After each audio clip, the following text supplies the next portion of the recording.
के दिन में महाराजा साहब का जो बलिदान दिवस है तीसरी बार मनाने का मौका मिला है आजाद में, और जो भी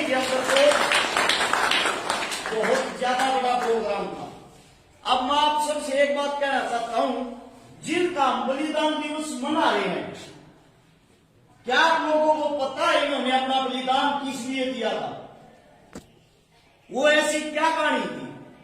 मैं सोशल मीडिया पे सुबह से पोस्ट देखने लग रहा हूं। मेरे साथी लिखते हैं चाओ चाओ में महाराजा सूरजमल जाट, जाटों का राजा, जाटों का ये, जाटों का वो। एक बारी मेरी बात को सुनना, हो सकता है मैं गलत हूं, लेकिन मेरी कोशिश रहती है मैं किताबों से ज्यादा जमीन से जो हमारे बुजुर्ग हैं इनसे ज्ञान लेने की कोशिश करता हूं। महाराजा साहब जिस वक्त लोहागढ़ की रियासत को संभालते थे, मुगलों का राज था। मुगलों के पास एक पंडित जी, दिल्ली की जो सल्तनत थी लाल किला, उसमें काम करया करता। एक दिन पंडित जी की हालत थोड़ी खराब थी, उसकी बेटी हरदोई उसके लिए रोटी लेकर आ गई, क्योंकि वहां अंदर सिर्फ और सिर्फ मांस बनता था, मीट मांस। और जो हमारे पंडित जी थे वो सादा भोजन करते थे। उसकी बेटी वहां खाना लेके आती है, मुगल सल्तनत के राजा की उसमें नजर पड़ती है। ये बोला पंडित जी तने बताई कौन है तेरी बेटी इतनी सुतरी है? पंडित जी हाथ जोड़ कर खड़ा हो गया, महाराजा साहब हम हिंदू हां, कम से कम हमें तो बख्श दो।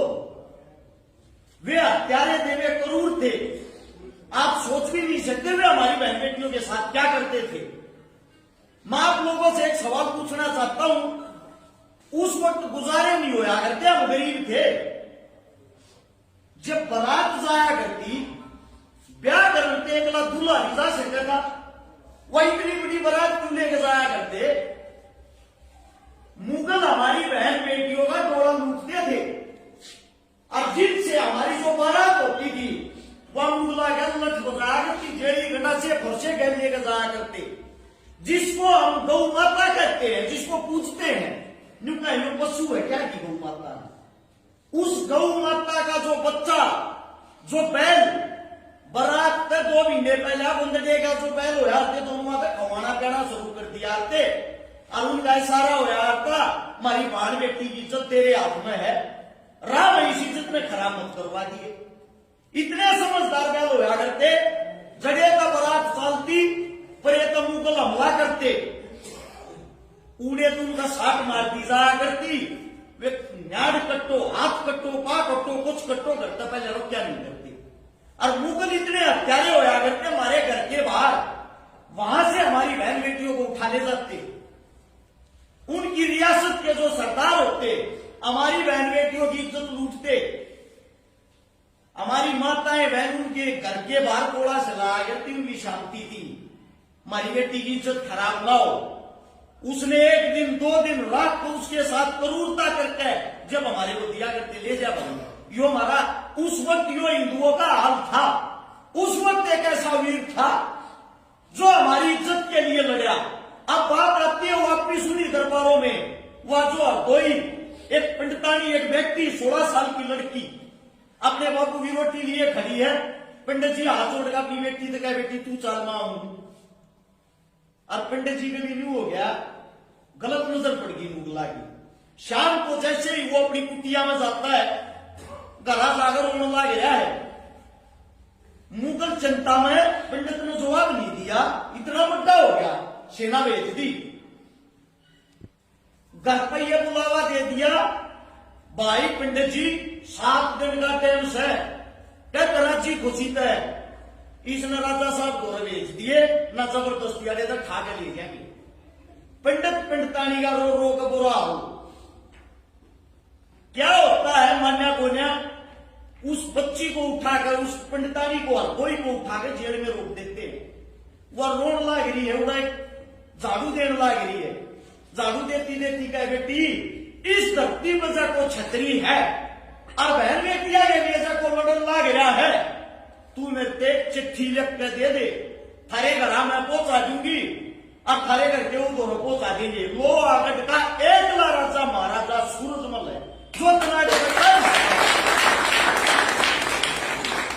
वो चिट्ठी वह झाड़ू पोछा करने वाली माता जी जो हमारे वाल्मीकि समाज से थी, पंडितों के घर पहुंचाती हुआ पिंडतानी जागे लोहागढ़ न्यू दरबार सज रहा था। महाराज बैठा श्याम यागर लागी, महाराजा साहब ने बोला रे सब आबाद में एक दुखियारी फरियाद लेकर आई, पहले इसका दुख सुनो। उसने जब अपना दुख बताया तुरंत अपने सेनापति को जो गुज्जर समाज का था, मैं समाज के नाम लेके इस बारे बता रहा हूं, जाट राजा नहीं था वो, बात को समझने की कोशिश करना। सेनापति गुज्जर समाज से उसको आदेश दिया चिट्ठी लिख, या तो हरदोई को इज्जत के साथ पंडितों के घर भेज दिया जाए वरना हमारे साथ युद्ध करने को तैयार हो जाए। या चिट्ठी लिखकर जब सेनापति उसने लेकर अब दिल्ली के दरबार में आया, मुगल सरदार कहते हैं वो पंडितानी लेके जागा, कह दियो उससे तू पंडितानी की कह मजाकनी न याद जाकर उनकी ले जाके दिखा दे। ये सबक सुनते ही सेनापति ने तलवार काट गए, 2-3 की गर्दन उड़ा दी। वही मुगल सल्तनत के अंदर वीरगति को हंसते हंसते लड़ते लड़ते वीरगति को प्राप्त हो गया सेनापति। यह खबर जब हमारे राजा के पास गई, राजा ने कहीं बेइज्जती होगी तैयारी करो, और जाटनी कड़ा है उन्हें भी लेकर चलोगे, भूषण की बात कर रहे हैं। जहां आज गुरुग्राम कहते हो गुड़गामे का खाली जगह थी, खाली मैदान था, यहां पे आता है महाराजा साहब सेना के साथ और मुगलों को कहता बुला के जाओ भाई रानी में ले जाएंगे, या रानी हडोनी या रीबरी के लिया जाटनी ने लेके जाने की कहते हैं निकल ले जाएंगे। जबरदस्त वहां पे युद्ध होता है। युद्ध के कुछ देर बाद ही महाराजा साहब ने मुगलों का ऐसा सुपड़ा साफ कर दिया, मुगल राजा नीचे पड़ा और महाराज गर्दन पर तलवार देख कर उसकी गर्दन कटने वाला था। मुगला ने बच्चन के तरीके का ले रहा था, हाथ जोड़ गए बोला महाराजा साहब तने तेरी गौ माता की सू ईवी के जान बकसते, गौ माता की सू तने, गौ माता को अपनी मां से भी ज्यादा मानता था महाराजा साहब। नोला तने कसम मैं ऐसी दे दिया तो बकस देता हूं, पंडितानी कहा है, लड़की को लेके आया, बेटी महारानी के पास खड़ा किया, वहां पे दोनों के बीच संधि होगी, वे शाणे थे। आगे बोले महाराजा साहब सेवा करने का मौका दे, आगे जिंदगी में हम इसे गलत काम नहीं कराएंगे, जो खराब तो हो गया हम न्यू काम कराएंगे। महाराजा साहब ने सेना को वापिस भेज दिया और दिल्ली के दरबारों में रुका 5-7 अपने साथियों के साथ।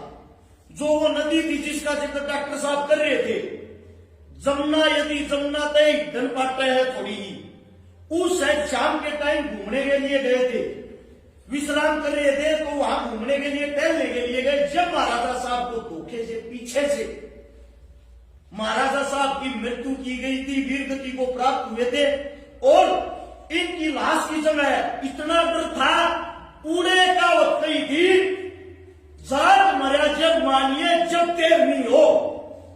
महाराजा साहब का अंतिम संस्कार के लिए सिर्फ एक दांत मिल गया था, उसको लेके जब दिल्ली से लोहागढ़ यह खबर गई, ये हालात कर दिया हमारे महाराजा साहब के। और जवार अपनी पगड़ी बांध के सर का महाराजा साहब का लड़का अपनी मां गजा के कहने लग गया, मां किसा लागू महारानी किशोरी में बोली रे भाई रोई के तना शर्म आवत है, या पगड़ी से दिल्ली रहेगी उंगला में रख ली, तू मेरे आगे पगड़ी पहन के दिखाने लग गया मैं किसा लागू।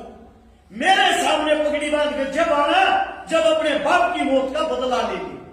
जब महाराजा जवाब नहीं है कही थी तैयार हो रहे जब तो दिल्ली लूट के दिखाइए, दिल्ली ने देखेंगे। वहां से महाराजा जवाहर सिंह जब सेना लेकर आया, इस लाल किले के गेट पुनः छूटे, हाथी दून मारे पीछे नट जा, हाथी दून मारे पीछे नट जा, इतने बड़े बड़े लोहे के सरिया थे। छोमा महारानी किशोरी ऊपर बैठी, दूसरी बल तो महाराजा जवाहर सिंह ऊपर बैठा।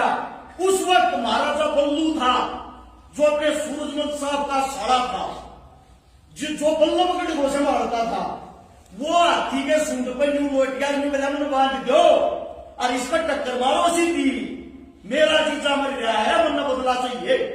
जवाहर सिंह हाथ जोड़ के बोला रहा मम्मा क्या कर रहा तू, बाप पहले चला गया तू और चला जाएगा मेरे दो के रहेगा। बोला डरपोक छतरिया के घर में की कर मेरा टक्कर मारी गए। महारानी किशोरी के पास मुंह करके महाराजा जवाहर सिंह पूछा माता जी समझा अपने भाई ने। बोला समझा रहा क्या बदलेगा, मतलब बदला है वो छतरिया के लाशा के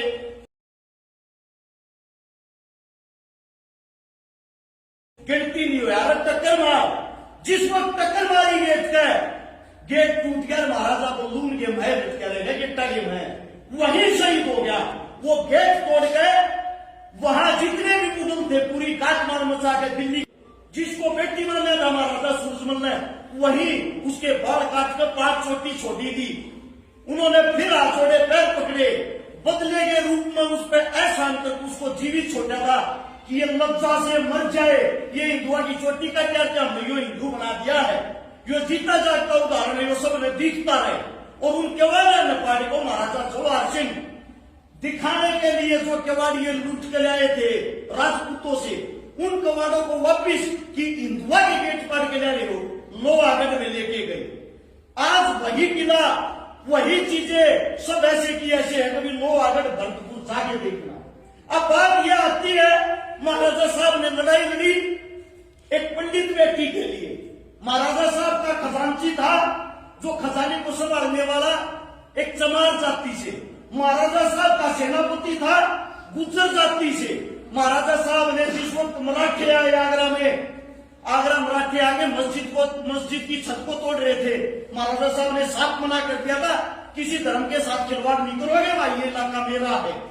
उसने मंदिर मस्जिद सबकी इज्जत करी, सबका मान सम्मान किया। उसको जो आप जात शब्द लगाते हो उसको छोटा करते हो, वो एक लौता हिंदू सम्राट महाराजा था।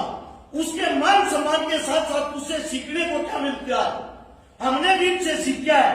महाराजा साहब को जब हमने पढ़ा, भाई साहब ने बताया अभी अजीत भाई के बारे में, अजीत गणगस दनाना यहाँ है आपके एरिए के हैं, मैं बता देता हूँ भाई। पिता समान मेरे बड़े भाइया हमने मिलके 200 को गरीब बेटिया के ब्याह करवा दिए जिनके घर में कुछ भी नहीं। हमने जिस हिसाब से महाराजा साहब को पढ़ा है 23 सुंदरी बहनों के बाद पढ़ दिए जिनके पास बड़े से लड़की भाइया नहीं था। उसके अलग 1300 ऐसे परिवार के इलाज करवा दिए, मदद कर दी, ऑपरेशन कर दिए जिनके घर में पीने के लिए पानी का मटका तक नहीं था।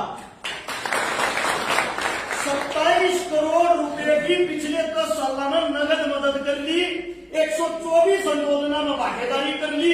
और आने वाले समय में भी इनको पढ़ रखा आप ये बोलोगे ना भाई समाज में आप लोगों की गर्दन कटवाने की जरूरत है, गर्दन कटवाने तभी सब ताकत रहेगा। लेकिन एक बात का है, आप लोग इनको खाली आज याद करते हो, इसके बाद याद को ना करते, नहीं तो कुछ सीखते। क्योंकि ऐसे ऐसे शब्द हो गए, भगत सिंह को जाट बना दिया, चंद्रशेखर को पंडित बना दिया, महाराजा साहब को जाट बना दिया, इनको भी धर्मों में बांट दिया। पूर्वज कभी भी एक जाति एक धर्म के नहीं होते। जिन्होंने जो भी बड़ा कार्य किया है उदाहरण के तौर पे तो बड़े हैं, हम तो आजकल के बालक हमने भी आज की जाति देख कर मदद ना कर ली, क्योंकि हम सब वाक्य में इंसान हैं और इंसान ही रहना चाहिए। और एक वही जयकारा लगाने वाली बात, अभी आप जयकारा लगा रहे थे जिस वक्त, जब तक आदमी जीवित है उसकी जय जयकार होती है, लेकिन जिस वक्त वो हमारे बीच नहीं होता, वो शहीद हो जाता है, वो अमर हो जाता है, तो उसके बारे में नारे यही लगते अमर रहे। इस बात का मेरे साथी मेरे भाई विशेष ध्यान रखें। दूसरी बात, एक स्वर में अमर रहेगा महाराजा साहब का नारा इस तरीके से लगाओगे, पूरे गांव में पता लगे इतनी रात में कहीं प्रोग्राम हो गया, क्या हो महाराजा सूरजमल, महाराजा सूरजमल। आप सभी का दिल की गहराइयों से धन्यवाद। इतनी रात में आप सबने बातें सुनी, कोई मेरे मुंह से गलत शब्द निकल गया हो या आप लोगों को कोई गलत शब्द लगा हो, उसके लिए हाथ जोड़ के क्षमा चाहता हूं। आपके बेटे आपके बच्चे हैं, आपके बीच में तो ऐसी कहा तो डर का टाइम नहीं बात।